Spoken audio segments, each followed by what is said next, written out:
வணக்கம். நாம் இன்று பார்க்கக்கூடிய வாசிப்பு சிவபெருமான் உங்களுக்கு கொடுக்கக்கூடிய பிளஸிங்ஸ் அண்ட் மெசேஜஸ் என்னன்னு பார்க்க போறோம். இது ஒரு கலெக்டிவ் ரீடிங். ஓகேவா? ஸோ இதுல மொத்தம் எத்தனை கார்ட்ஸ் எடுத்திருக்கேன்னா 6 அட்டைகள் எடுத்திருக்கேன். ஓகேவா? ஸோ இந்த 6 அட்டைகள் வரக்கூடிய விஷயங்களை நான் உங்களுக்கு வாசிக்கிறேன். யாருக்கு பொருந்ததோ எடுத்துக்கோங்க, பொருந்தாதவங்க தவிர்த்துடுங்க. ஓகே? ஸோ இதுல பார்க்கக்கூடிய முதல் விஷயம் என்னன்னு பார்த்தீங்கன்னா, ஆன்மீக பாதையை சார்ந்து உங்கள் பயணம் போயிட்டு இருக்கு இல்லையா? ஓவரால் மெசேஜ் நான் சொல்றேன். இந்த ஆன்மீகம் பாதையில வந்த பிறகு நான் பல கஷ்டங்களை என் வாழ்க்கையில சந்திக்கிறேன் அப்படிங்கிறது போல இருக்கலாம். ஓகேவா? இந்த ஆன்மீகம்னு நான் சொல்றது இப்ப சிவபெருமான், நீங்க சிவபெருமான் வழிபாடு செய்யக்கூடிய நபர்களா இருக்கலாம், இல்ல முருகப்பெருமான வழிபாடக்கூடிய நபர்களா இருக்கலாம், முருகரோட பாடல்கள் நாம ஜபம் பண்ணக்கூடிய நபர்களா இருக்கலாம், இல்ல வாராகி அம்மனா இருக்கலாம். ஏதோ ஒண்ணு நான் பண்றேன், ஆன்மீகம் சார்ந்து பண்றேன், இல்ல வேறு மதத்தினராக கூட இருக்கலாம். இதுக்கு முன்னாடி எனக்கு ஆன்மீக அறிவு பெருசா இல்லை, அப்பெல்லாம் என் வாழ்க்கை ரொம்ப மகிழ்ச்சியா இருந்தது. பட் என்னைக்கு ஆன்மீகம் சார்ந்து நான் யோசிக்க ஆரம்பிச்சனோ, இல்ல பிரார்த்தனைகள் ஜபங்கள் இல்ல நான் தியானம் பண்ண ஆரம்பிச்சனோ, அப்ப என் வாழ்க்கையில சுமை கூடினது போல இருக்கு, இல்லைன்னா கஷ்டங்கள் அதிகரிச்சது போல இருக்கு அப்படிங்கிறது போல உங்க அட்டை வந்திருக்கு. ஓகேவா? சோ இதுக்கு இவங்க கொடுக்குற பதில் என்ன தெரியுமா? சிவபெருமானா இருக்கட்டும், முருகப்பெருமானா இருக்கட்டும், சில பேர் கணேஷா கூட இருக்கலாம், இல்ல ஹனுமான் துதி பாடக்கூடிய நபர்களா இருக்கலாம். ஓகேவா? சோ இவங்க கொடுக்குற ஆன்சர் என்னன்னா, நீங்க ஆன்மீக பாதையை செலக்ட் பண்ணல, நீங்க தேர்வு செய்யல. இந்த ஆன்மீகம் சார்ந்தும் சரி, இந்த பிரபஞ்சத்திட பேசும் வல்லமை பொருந்திய நபர்களா கூட நீங்க இருக்கலாம். ஓகே? சோ இந்த பிரபஞ்சமும் ஆன்மீகமும் உங்களை தேர்வு பண்ணிருக்கு. சரியா? சோ இந்த ஒரு குழப்பம் வேணாம். நீங்க நான் போய் சாமி கும்பிட்டேன், நான் போய் கோயிலுக்கு போனேன், அதெல்லாம் கிடையாது. உங்களை ஒரு கோயிலுக்கு நீங்க போறீங்கன்னா அங்க இருக்கக்கூடிய தெய்வம் தான் உங்களை தேர்வு செஞ்சிருக்கு. அதே போல இந்த வாராகி அம்மனா இருக்கலாம், இல்ல முருகப்பெருமானா இருக்கலாம், இவர்கள்லாம் உங்களை தேர்வு பண்ணியிருக்காங்க. அதனால நீங்க ஒரு முருகன் பக்தியாவோ வாராகியோட பக்தியாவோ இல்ல பக்தராவோ இருக்க சான்சஸ் இருக்கு. சரியா? அந்த குழப்பங்கள் வேண்டாம். இந்த கஷ்டங்கள் எதற்கு இருக்குன்னு பாத்தீங்கன்னா, இவங்க கொடுக்குற இன்னொரு ஆன்சர் என்ன தெரியுமா? இப்ப நீங்க உங்க உடம்பு சரியில்லை அப்படின்னு சொல்லிட்டு ஏதோ ஒரு மருத்துவர்கிட்ட போறீங்க. ஓகே? அது எந்த மருத்துவம் வேணா இருக்கட்டும். எடுத்தோன்னே உங்க உடல்நிலை மேம்படுவதற்கான செயல்கள் என்னன்னா, உங்களோட உடம்புல இருக்கிற கழிவுகளை முதல்ல நீக்கம் பண்ணுவாங்க. சரியா? ஏன்னா இது வரைக்கும் நீங்க எதோ சாப்பிட்டு என்னென்ன மருந்து மாத்திரையோ சாப்பிட்டுருப்பீங்க, இல்ல உணவு ஏதாவது சரியில்லாம சாப்பிட்டுருக்கலாம். ஓகே? ஸோ அந்த விஷத்தன்மையை எடுக்கணும் அப்படின்னா அந்த கழிவு நீக்கத்துக்கான செயல்களை செய்வாங்க. அதே போலதான் இப்ப நீங்க ஆன்மீக பாதையில வந்திருக்கீங்க, ஸோ பயணிக்க ஆரம்பிச்சிருக்கலாம்.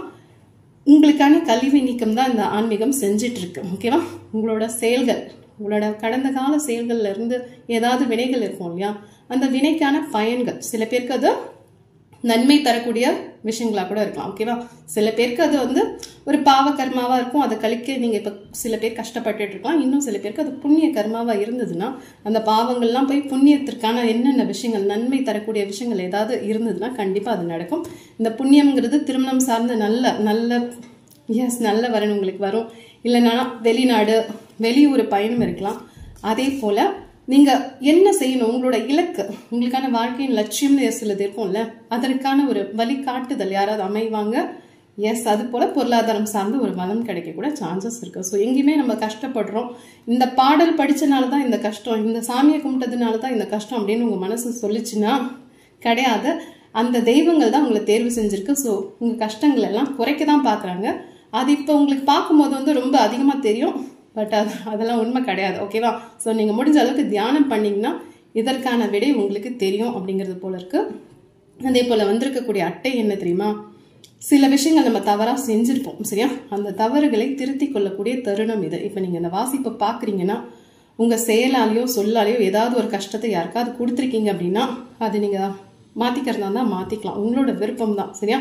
சில தவறுகள் செஞ்சுட்டேன், சில தவறான பழக்கங்கள் எங்கிட்ட இருக்கு அப்படின்னா அந்த தவறான பழக்கங்களை விடுவிக்கிறது உங்களோட விருப்பம். சரியா?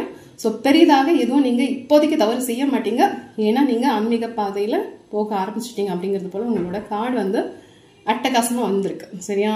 சோ இந்த கழிவு நீக்கம்னு சொன்னேன் இல்லையா? இந்த கழிவு நீக்கம்ங்கிறது உடல் சம்பந்தப்பட்ட விஷயங்களா கூட இருக்கலாம். நல்லா இருந்திருப்பீங்க, ஏதோ ஒரு தேக்கு நிலை, ஏதோ ஒரு சோர்வு, இல்லைன்னா ஏதாவது சிறு சிறு உடல் உபாதைகள் உங்களுக்கு வந்திருக்கலாம். பட் நீங்க அதை பார்த்து பயந்துராதீங்க. சரியா? என்னடா நம்ம நல்லா தானே இருந்தோம், திடீர்னு நம்மளுக்கு இப்படி உடல் சார்ந்த ஒரு சில பிரச்சனைகள் வந்திருக்குன்னா வந்ததுலாம் மிக விரைவில் உங்களை விட்டு போயிடும். சரியா? உங்களுக்கு இருக்கலாம், இல்லைன்னா உங்களோட குழந்தைங்களுக்கு இருக்கலாம், யாருக்காவது ஏதாவது குடும்பம் சார்ந்து ஏதோ ஒன்று உடம்பு சரியில்லை அப்படின்னா இந்த உடம்பு சரியில்லாம இருக்கிற விஷயங்கள் எல்லாம் அவர்களுக்கு உடல் நலம் சீக்கிரமா சரியாயிடும் அப்படிங்கிறது போல இந்த கார்டு படிக்கும் போது ரெசனேட் ஆகுது. ஓகேவா? உங்களுக்கு தீமை கொடுக்கக்கூடிய விஷயங்கள்ல இருந்து உங்களுக்கு அந்த கடவுள், இந்த இறைசக்தி, இந்த பிரபஞ்சம் தள்ளி வச்சிரும். சரியா? அதனால தான் சொல்றேன், முடிஞ்ச அளவுக்கு நீங்க பிரார்த்தனை பண்ணுங்க, தியானம் பண்ண முடிஞ்சா பண்ணுங்க. ஸோ அந்த இறை நம்பிக்கைங்கிறது முழு மனசோட வைங்க. எங்கேயுமே சந்தேகப்பட்டுக்கிட்டே இருக்காதீங்க. இந்த கடவுள் கும்புறனால நம்ம கஷ்டம் வந்துருதான்னு கேட்டா அந்த கடவுள் தான் உங்களை காப்பாத்திட்டு இருக்கு அப்படிங்கிறது போலதான் இந்த கார்டு படிக்கும் போது ரெசனேட் ஆகுது. ஓகேவா? எஸ், தவறான மனிதர்கள், தவறான விஷயங்கள் ஏதாவது உங்க வாழ்க்கையில இருந்ததுன்னா அதுவாவே ஒண்ணு நீங்கிடும், இல்லைன்னா நீங்களே அதை விட்டு நகர்ந்து வந்துருவீங்க அப்படிங்கிறது போல இருக்கு. ஸோ இந்த கஷ்டங்கள்லாம் இப்ப நீங்க சப்போஸ் ஏதாவது கஷ்டங்கள் உங்க வாழ்க்கையில இருக்குன்னா அது நீங்க சில நேரங்களில் யோசிக்காம செஞ்சிருப்பீங்கல்ல உங்களோட கடந்த காலங்கள்ல, அதன் விளைவாக தான் வந்திருக்குமா ஒழிஞ்சி இதெல்லாம் கூட போகக்கூடிய காலகட்டம் தான் இது. ஓகேவா? ஸோ உங்களை விட்டு இந்த இறைசக்தி வந்து தீமையை அகற்றி தான் வைக்குது. எந்த ஒரு பயமும் கிடையாது. ஓகேவா? உங்க வாழ்க்கையில ஒரு ஒழுக்கத்தை மட்டும் நீங்க கடைபிடிச்சீங்கன்னா போதும், ஒரு பக்குவ நிலைக்கு வந்துருவீங்க. இந்த பக்குவ நிலைக்கு நீங்க வந்துட்டாலே எதிர்வினை ஆற்ற மாட்டீங்க. இப்ப யாராவது நம்மள அவதூறா பேசுறாங்க, இல்ல கோவப்படுற மாதிரியான செயல்கள் செய்யறாங்க, இல்லைன்னா ஏதாவது பழி போடுறாங்க அப்படின்னா நம்ம போய் வாதிட்டுட்டே இருக்க மாட்டோம். சரியா? ஸோ அவங்க ஒண்ணு சொல்ல நம்ம ஒண்ணு சொல்ல இது ஒரு தொடர் கதையா போயிட்டு இருந்ததுன்னா இந்த கர்மா கூடிக்கிட்டே இருக்கும்னு சொல்லுவாங்கல்ல. ஸோ அதுல இருந்து நம்மளால விடுதலை ஆகவே முடியாது. உங்களுக்கு தெரிஞ்சது அவ்வளவுதான் அவங்கள பார்த்து சொல்லிட்டு நீங்க உங்க வேலையை செய்வன தெரிந்த செஞ்சீங்கன்னா போதும்.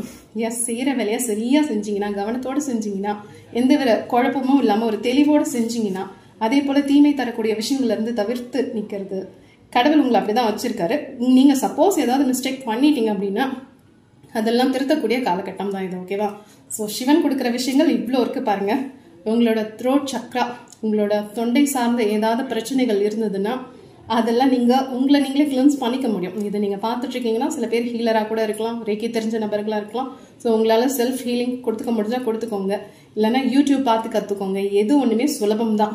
கத்துக்கிற வரைக்கும் கஷ்டமா இருக்கும், கத்துக்கிட்டா ரொம்ப சுலபமாயிடும். ஸோ முயற்சி பண்ணி பாருங்க. தர்மத்தின் வழியில நீங்க நடக்க ஆரம்பிச்சிருக்கீங்க. எஸ், நல்லா இருக்கு, உங்களோட கார்டு நல்லா இருக்கு. வெளிநாட்டுக்கு போகணும் அப்படின்னு முயற்சி பண்ணீங்கன்னா கண்டிப்பா போகலாம். ஹனுமானோட பலம் இருக்கு. அதே நேரம் ஒரு சக்தி, எதையுமே எதிர்கொள்ளக்கூடிய சக்தி உங்களுக்கு இருக்கு, அந்த வல்லமே இருக்கு. ஸோ நோய்கள் சார்ந்து பயம் தேவையில்லை. இப்போதைக்கு வேணா அப்படி இப்படி இருக்கலாம், பட் எல்லாமே சரியாயிடும் அப்படிங்கிறது போலதான் இந்த கார்டு படிக்கும்போது வருது. ஓகேவா? அதே நேரம் தீமை தரக்கூடிய ஏதோ ஒரு விஷயங்கள் உங்ககிட்ட இருக்கு. ஏதோ ஒன்றுத்துக்கு அடிமைப்பட்டு போயிருக்கீங்கன்னா இருக்கு. அது எதுன்னு தெரியல. ஆரோக்கியத்தை கெடுக்கக்கூடியது, அதே போல உங்களோட மனசை கெடுக்கக்கூடிய ஏதாவது ஒரு விஷயங்களை நீங்க ஈடுபடுறீங்கன்னா அதுல இருந்து மட்டும் கொஞ்சம் விலகி இருங்க அப்படிங்கிறது போல இருக்கு. ஸோ ஹெர்பல் டீ குடிக்கக்கூடிய நபர்களா இருப்பீங்க. உங்க வீட்டுல கேண்டில்ஸ் இருக்கலாம், இதே போல கேண்டில் இருக்கலாம். இல்லைன்னா இந்த நாணயங்கள் காயின்ஸ் வச்சு வழிபாடு செய்யக்கூடிய நபர்களா இருப்பீங்க. இந்த குபேரர் பூஜை எல்லாம் செய்வாங்க இல்லையா? ஸோ அது போல ஸோ பணம் சார்ந்து கொஞ்சம் பண வரவு இருக்கு அப்படிங்கிறது போலதான் இருக்கு. ஓகேவா? எஸ், பணம் ஜாஸ்தியா கொட்டுமான்னு கேட்டா அந்த அளவுக்கு இல்லை. ஓரளவுக்கு பொருளாதாரம் சார்ந்து கொஞ்சம் நம்ம சேஃப்டி பண்ணிக்கலாம். ஓகேவா? எங்கேயாவது பணம். அடுத்து படிப்பு சார்ந்து நீங்க படிச்சுட்டு இருக்கலாம், இல்ல உங்க குழந்தைங்க படிச்சுட்டு இருக்கலாம். இது ஆன்மீகம் சார்ந்த படிப்பா இருக்கலாம், இல்லைன்னா உயர்கல்விக்கான படிப்பா இருக்கலாம். ஓகேவா? ஸோ அந்த படிப்புங்கிறதுக்கான கவனத்தை இப்ப கொடுத்து படிங்க. எந்த விதத்துலயும் ஒரு கவனச்சிதறல் இல்லாம இருந்தீங்கன்னா உங்களுக்கான அடுத்த கட்டத்துக்கு, அடுத்த உயர்வுக்கு அந்த படிப்புங்கிறது உங்களை அழைத்து செல்லும் அப்படிங்கிறது போலதான் இருக்கு. ஓகேவா? ஸோ பூஜைகள் சமீபத்துல செஞ்சிருக்கலாம் அப்படிங்கிறது போல இருக்கு. எஸ், செஞ்சிருக்கலாம். இல்லைன்னா ஏதாவது பூஜையில கலந்துருக்கலாம். நான் சொன்ன மாதிரி காயின்ஸ் வச்சு வழிபாடு செய்யக்கூடிய நபர்களா இருப்பீங்க. பஞ்ச கவ்யம் விளக்கேற்றக்கூடிய நபர்களா இருப்பீங்க. கேண்டில் இல்லைன்னா தீபங்களை வச்சு அதிகமா வழிபாடு செய்யக்கூடிய நபர்களா இருப்பீங்க.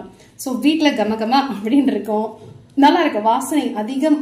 வாசனை திரவியங்களை அதிகமா உங்க வீட்டுல பயன்படுத்துங்க. அதை இயற்கை சார்ந்த முறையில பயன்படுத்துங்க. செயற்கையான வாசங்களை கொஞ்சம் தவிர்த்துடுங்க. சுபிக்ஷம் வரக்கூடிய நாட்களா இது கருதப்படுது. ஓகேவா? ஸோ இந்த கார்டு படிக்கும்போது ஏதாவது ஒரு மனசுல ஒரு வேண்டுதல் இருந்ததுன்னா அது கண்டிப்பான முறையில நிறைவேறக்கூடிய காலகட்டமா இது இருக்கலாம். ஓகேவா? ஏதோ ஒன்றுக்கு முயற்சி பண்றீங்க. வரன் சார்ந்து இருக்கலாம், ஆரோக்கியம் சார்ந்து இருக்கலாம், பணம் சார்ந்து இருக்கலாம். ஸோ எதுவாக வேணா இருக்கலாம். ஓகேவா? நீங்க எடுக்கக்கூடிய முயற்சியை பொறுத்து உங்களுக்கான பலன்கள் கிடைக்கும். ஓகேவா? உங்களோட முயற்சி ரொம்ப சீரம் சிறப்புமா செவ்வனே இருந்ததுன்னா அதற்கான பலன்கள் ரொம்ப திடமா இருக்கும். ஒரு சந்தேகப்பட்டுக்கிட்டே நடக்குமா நடக்காதா அப்படிங்கிறது போல, இல்ல அதிர்ஷ்டத்தை நம்பி செயல்பட்டீங்கன்னா அங்க கொஞ்சம் சரிவு நிலை வர்றதுக்கான வாய்ப்புகள் இருக்கு. ஸோ உங்களோட முயற்சிகள் தான் உங்களுக்கு கை கொடுக்கும். நான் சொன்ன மாதிரி ஏதாவது தீங்கு தரக்கூடிய விஷயங்கள் உங்க வாழ்க்கையில இருந்ததுன்னா, இல்ல நீங்க பழகி வச்சிருந்தீங்கன்னா அதை மட்டும் தவிர்த்துடுங்க. அது உங்களுக்கு ரொம்ப நன்மையை கொடுக்கும். ஓகேவா?